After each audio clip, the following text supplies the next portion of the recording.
தெய்வத்தின் குரல் முதல் பகுதி அதம பட்ச பரிகாரம் என்ற தலைப்பில் மகாபெரிவா அருளிய உரை. இப்போதிருக்கிற சமூக அமைப்பு முழுதும் மாறுகிறதோ மாறவில்லையோ, அதை மாற்ற முடியுமோ முடியாதோ, வேத ரக்ஷணத்தையே ஜீவனமாக வைத்து கொண்டிருக்கிற ஒரு கூட்டம் என்றைக்கும் இருந்து கொண்டிருக்கும்படியாக நாம் பண்ண வேண்டும்.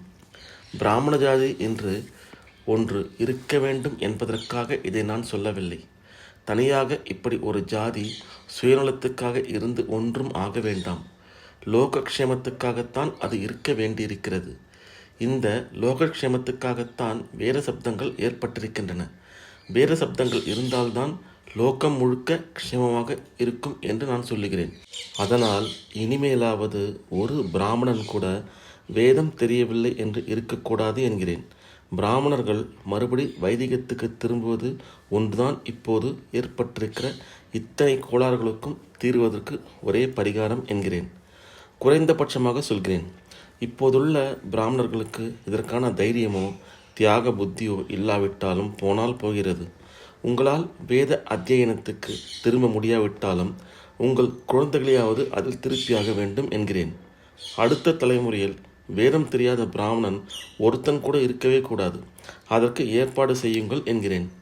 லௌகீகத்தில் இத்தனை அசௌகரியப்பட்ட பின்னும் ஐயையோ, நம் குழந்தைகளை வெறும் வைதிகமாக்குவதா என்று நீங்கள் நினைத்து, இப்போது நீங்கள் அனுபவிக்கிற சௌக்கியம் என்று நினைக்கப்படுகிற வாழ்க்கை முறையிலேயே உங்கள் சந்ததிகளும் இருக்க வேண்டும் என்று நினைத்தால் இன்னும் ஒரு படி இறங்கி வருகிறேன். உத்தியோகத்துக்காக தற்போதைய படிப்பில் உங்கள் குழந்தைகளை விட்டு அவர்களை பிற்பாடு வேதரட்சணமே ஜீவன கர்மம் என்றில்லாமல் வேறு தொழில் விட்டால் கூட தொலைகிறது. இப்படி புதுமுறை படிப்பு படிக்கிற காலத்திலேயே 8 வயசுக்குள் உபநயனத்தை செய்து அப்புறம் சுமார் 10 வருஷம் தினம் சாயங்காலம் 1 மணி வேத அத்தியனம் செய்வதற்கு ஏற்பாடு பண்ணுங்கள். எதையாவது பண்ணுங்கள் என்கிறேன். ஒவ்வொரு பிராமண வீட்டு குழந்தைக்கும் இந்த ஏற்பாடு செய்தாக வேண்டும். இப்படி வீட்டுக்கு வீடு சிக்ஷை சொல்லி வைக்க தற்போது பாத்தியாரே கிடைக்க மாட்டார். அந்த லட்சணத்தில் நாம் இருக்கிறோம். இதனாலும் மற்ற பொருளாதார சௌகரியங்களை உத்தேசித்தும் பேட்டைக்கு பேட்டை ஒரு பொது இடத்தில் எல்லா குழந்தைகளுக்கும் வேத வகுப்பு நடத்துங்கள். கூட்டுறவு அடிப்படையில் இப்படி செய்வதால் வசதியில்லாத ஏழை குழந்தைகளுக்கும் கூட வேத சிக்ஷை பெற சௌகரியம் ஏற்படும். 10 வருஷங்களில் சிறுக சிறுக இப்படி கற்பதால் மந்திரபாகம் நிறைய மனப்பாடமாவதோடு மட்டுமின்றி பிரயோகத்திலும் கூட, அதாவது உபாகர்மா முதலிய வைதிக கர்மாக்களை தாங்களே செய்து கொண்டு மற்றவர்களுக்கும் செய்விக்கிறதுக்கும் கூட தேர்ச்சி உண்டாகிவிடும். இவ்வாறு பிரயோகத்தை ஏன் சேர்த்து சொல்கிறேன் என்றால், வைதிக சடங்குகளை அவரவர்களே செய்து கொள்ள முடியும் என்றால்தான் எதிர்காலத்தில் புரோகிதர்கள் என்றே ஒரு தொழிற்காரர்கள் இல்லாவிட்டாலும் கூட சமாளித்து கொள்ள முடியும். புரோகிதம் செய்வதே ஜீவனோபாயம் என்று வருங்காலத்தில் யாராவது பிள்ளைகளை விட்டு வைப்பார்களா என்று கேட்கிற நிலை வந்துவிட்டதால் இந்த ஏற்பாடு அவசியமாகிறது. இப்படியாக வேத சப்தங்கள் லோகத்தில் என்றும் நிலைத்திருக்கும்படியாக செய்வதில் எல்லோரும் இதயபூர்வமாக முனைந்து நின்று காரியத்தில் இறங்க வேண்டும். இது இப்போதுள்ள ஜன சமூகம் முழுவதற்கும் பிராமண ஜாதிக்கு மட்டுமல்ல, இந்தியாவில் இருக்கக்கூடிய சகல ஜாதிகளுக்கும், அது மட்டுமல்ல சமஸ்த லோகத்திலும் உள்ள அத்தனை கோடி ஜீவராசிகளுக்கும் க்ஷேமம் உண்டாவதற்காக நீங்கள் செய்ய வேண்டிய கடமை. தெய்வத்தால் விதிக்கப்பட்ட கடமை. அதுவே தெய்வீகமான கடமையும் ஆகும். Divine duty. இப்போது இருப்பவர்களுக்கு செய்ய வேண்டிய கடமை என்பது மட்டுமின்றி வருங்காலத்தில் வருபவர்களுக்கு நாம் மகா துரோகத்தை செய்து பாபத்தை சேர்த்து கொள்ளாமல் இருக்கவும் இந்த காரியத்தை அவசியம் செய்தாக வேண்டும். இந்த காலத்திலேயே வேதத்தை எவனும் லட்சியம் செய்யவில்லை. வருங்காலத்தில் யார் சீந்த போகிறார்கள்? இப்போது இதற்காக பெரும்பாடுபட்டு என்ன பிரயோஜனம் என்று சிலருக்கு தோன்றலாம். எனக்கு அப்படி தோன்றவில்லை. சக்கரம் சுற்றி கொண்டே இருக்கும்போது கீழே போனது மேலே வரத்தான் செய்யும். இப்போது இத்தனை நவ நாகரிகம் தலை விரித்தாடுவதாலேயே இதன் உச்சத்துக்கு போன பின் கீழே இறங்கித்தான் ஆக வேண்டும். நவீனத்தில் ஏதோ சௌக்கியம் இருப்பதாக நினைத்து இப்போது அதில் போய் விழுந்திருக்கிறோம். போக போக இதை பூரணமாக அனுபவித்திட்ட பிறகு இதில் வாழ்க்கை நிறைவே இல்லை, உண்மையில் அசௌக்கியத்தைத்தான் உண்டாக்கி கொண்டோம் என்று தெரிந்துதான் ஆக வேண்டும். அமெரிக்காவின் உதாரணம் ஒன்று போதும். ஜனங்களுக்கு தாங்கள் நிறைவோடு இல்லை என்று ஒரே சூன்ய உணர்ச்சி தான் வந்திருக்கிறது. நவீன சுகானுபவத்தால் வருகிற நிம்மதியின்மையை தொலைத்துவிட்டு மறந்துவிட்டு இருக்க வேண்டும் என்று தவிக்கிறார்கள். புத்திசாலியாக இருக்கிறவர்கள் நம்முடைய வேதாந்தம், யோகம், பஜனை இவைகளுக்கு வருகிறார்கள்.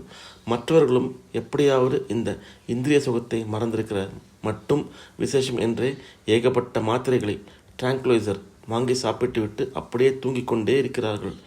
இந்த ஸ்திதி நம் தேசத்திலும் வரக்கூடியதுதான். லௌகீக சுகத்தில் இன்னும் ஏதோ பாக்கி இருக்கிறது என்கிற வரைக்கும் அதையும்தான் பார்த்து விடுவோமே என்று ஓடிக்கொண்டிருந்தாலும் அப்புறம் கடைசியில் அனுபவித்து அடாடா இதுவும் சாஸ்வதமாக பிடித்து வைத்து கொள்ள முடியாமல் மறைந்து போகிற சௌக்கியம்தான் என்று பிரத்யட்சமாக தெரிந்துவிட்ட பின் நித்திய சுகத்தை தருகிற அத்தியாத்ம விஷயங்களுக்கு ஜனங்கள் திரும்பத்தான் நினைப்பார்கள். அப்போது அவர்கள் இதுவரை சமூகத்துக்கு நிம்மதியை தந்த பழைய வைதிக மார்க்கத்தையே மறுபடி பூரணமாக எடுத்துக்கொள்ள வேண்டும் என்று நினைக்கிற போது அவர்களுக்கு வேத அத்தியனம் செய்வதற்கே இடமில்லை என்கிற நிலையில் இந்த தலைமுறையை சேர்ந்த நாம் சங்கிலியை கத்திரித்து போட்டிருந்தால் அது எத்தனை பெரிய துரோகம்! அதற்கென்ன, அதுதான் இத்தனை புஸ்தகங்கள் இருக்கின்றனவே. வேத மந்திரங்கள், யாகங்கள் முழுவதையும் நம்மவர்களும் மற்ற தேசத்துக்காரர்களும் ஆதியோடு அந்தம் ஆராய்ச்சி பண்ணி வால்யூமாக எழுதி வைத்திருக்கிற புஸ்தகங்கள் இருக்கின்றனவே. அவற்றை பார்த்து வருங்கால தலைமுறைகள் வேதத்தை தெரிந்து கொள்ளட்டுமே என்று கேட்கலாம். இதற்கு நான் பதில் சொல்லியாக வேண்டும். அது தவிர அஸ்திவாரத்திலேயே இன்னொரு பெரிய கேள்வி இருக்கிறது. அதற்கு இதுவரை நான் பதில் சொல்லவில்லை. அதையும் சொல்லியாக வேண்டும்.